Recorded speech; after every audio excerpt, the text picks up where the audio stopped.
우리나라는 지난 2009년 OECD 개발 원조위원회에 가입했습니다. 이로써 원조를 받던 수혜국에서 원조하는 지원국으로 변한 건데요. 네, 오늘은 과학기술 분야를 중심으로 한 개도국 지원 정책에 대해서 알아보도록 하겠습니다. 한양대 김상선 교수와 함께합니다. 어서 오십시오. 안녕하세요. 원조를 받다가 해주는 유일한 나라로 알고 있는데요. 네. 우리나라가 개발도상국을 도와주는 현황은 어떤가요? 우리나라가 이제 지난 1987년에 대외경제협력기금, 보통 EDC의 부작업이라고 하지 않습니까? 그리고 이제 91년에는 한국국제협력단 코이카이 발족을 해서 개도국 협력을 시작을 했죠. 예. 그런데 아까 말씀하신 것처럼 이제 2009년에 OECD의 개발원조위원회, Development Assistance Committee라는 게 있는데 거기에 가입함으로 해서 공식적으로 우리가 원조를 받던 수원국에서 이제 지원국이 되었죠. 그러니까 2차 대전 이후에 아마 원조를 받던 나라가 원조를 주는 나라가 된 세계에서 유일무이한 나라입니다. 우리나라는 이제 아까 DAC에 가입한 뒤에 OECD 규모를 계속 키워와서 금년 같은 경우에 한 2조 6천억 정도. 그러니까 이게 이제 GNI 국민 총소득 대비 0.14%인데요. 앞으로도 매년 0.01%씩 늘려서 2020년까지는 아마 0.2%까지 지금 달성할 계획으로 되어 있습니다. 한편 이 ODA 사업은 지금 총리실 주관으로 해서 5개년 계획인 국제개발협력 기본계획이라는 게 있습니다. 근데 거기에 따라서 이제 매년 시행계획에 따라서 추진하고 있고 현재는 지자체를 포함해서 42개 부처, 기관이 공동 참여하고 있습니다. 네, 이런 개발도상국 공적 개발 원조하면 주로 이제 먹을 거나 아니면 수로를 네. 개발해 준다거나 이런 걸로 알고 있었는데 과학기술 분야에서는 어떤 것들을 어떤 형태로 지원해 주는 건가요? 사실 과학기술은 이제 각 그 원조 사업 속에 다 포함이 돼 있어요. 그래서 종합적으로 집계내기가 쉽진 않지만 예. 그래도 이제 최근에 개도국에서 국가 발전의 핵심 요인은 결국은 이렇게 먹는 거, 뭐 건축보다도 과학기술, 교육 이런 게 중요하다 이런 인식이 돼 있어서 계속 증대되고 있는 추세입니다. 그래서 미래창조과학부나 이제 그 산하에 있는 정부 추진 연구기관의 중심이 되어서 추진하고 있는 과학기술 ODA 주요 유형을 보면은 현재 어떤 애로 기술을 해소하는 문제라든가 또는 뭐 공동 연구라든가 결국 사람이기 때문에 사람을 인력 양성 지원한다든가 또 그리고 이제 각종 계획을 수립하는데 도움을 준다든가 또 들어보셨는지 모르겠지만은 V키스트라고 키스트의 베트남 모델, 그 베트남에다가 예. 이제 키스트 모델을 지어주는 그런 사업이 있었는데요. V키스트 같이 기관 설립 이런 것들을 유형으로 지금 진행이 되고 있습니다. 예. 좀 구체적인 사례를 들어보면 네. 좋을 것 같은데요. 교수님께서도 KSP라는 그 사업에 참여하고 네. 계시잖아요. 네. 어떤 사업입니까?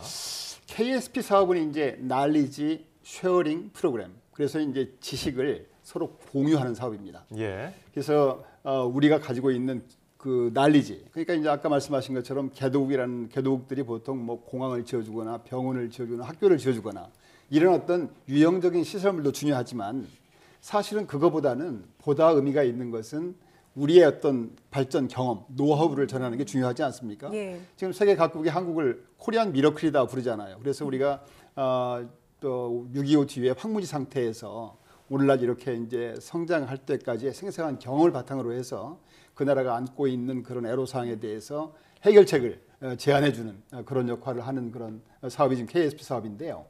이 KSP 사업은 이제 우리가 그동안에 이제 한 55개 국가를 지원을 하고 있습니다. 그래서 한 860개 과제를 지금 하고 있는데요. 예. 결국은 이제 우리가 이렇게 그동안에 황무지 상태에서 한 50년 만에 발전했을 때 세계 각국으로부터 직간접적으로 지원을 받았기 때문에 이제는 그걸 갚자 이런 취지로 지금 시작이 되고 있고요.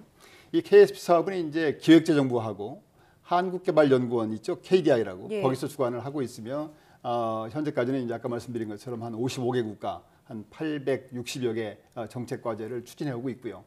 참고로 저는 이제 작년부터 추진하고 있는 그 코스타리카를 대상으로 한 코스타리카 KSP 거기에 지금 수석 고문 역할을 하고 있습니다.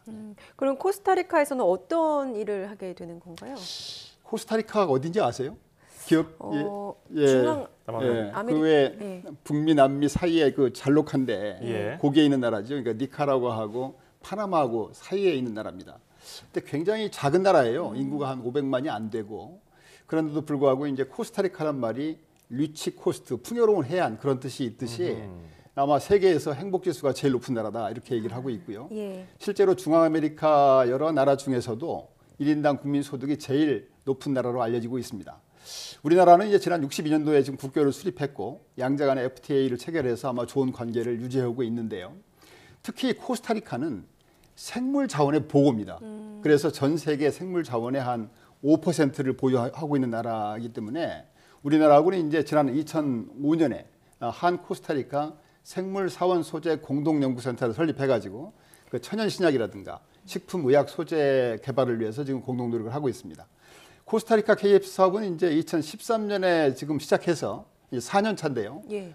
2016, 17 지금 코스타리카 사업은 그쪽 정부가 요청한 것이 과학기술 인력 수급 전망, 또 스팀이라고 이제 과학기술 교육, 또 의료 서비스 문제, 또 그 도로 교통 인프라 이 4개 주제를 저희한테 제안을 해서 그 주제에 대해서 지금 정책 자문을 하고 있는 중입니다. 예, 기대 효과를 좀 간단히 들어보고 싶습니다. 보통 이제 이 코스타리카는 이제 저희가 그쪽에 가서 그쪽 그 장관들을 만나서 뭘 요구하는지 정확히 듣고 와서 1년간 준비해서 이제 보고하는 건데요. 지난달에는 거기 이제 과학기술통신부 차관이 왔었고 아하. 저희가 다음 주에 이제 가서 파이널리 보고를 하게 되는데요. 물론 그쪽에서 지금 당면하고 있는 문제에 대한 답을 주는 게 이 목적이지만 예. 또 그 외에도 이제 이 인적 교류 네트워크를 통해서 앞으로 이제 양자 간 협력이라든가 또 코스타리카뿐 아니라 중미의 다른 나라하고 협력할 수 있는 좋은 어떤 교두보 역할을 할 수 있다고 생각이 되고 있습니다. 네, 또 다녀오셔서 어떤 얘기들이 있었는지 네, 전해 주셨으면 알겠습니다. 좋겠습니다. 그러겠습니다. 네. 네, 지금까지 한양대학교 김상선 교수와 함께했습니다. 오늘 감사합니다. 감사합니다.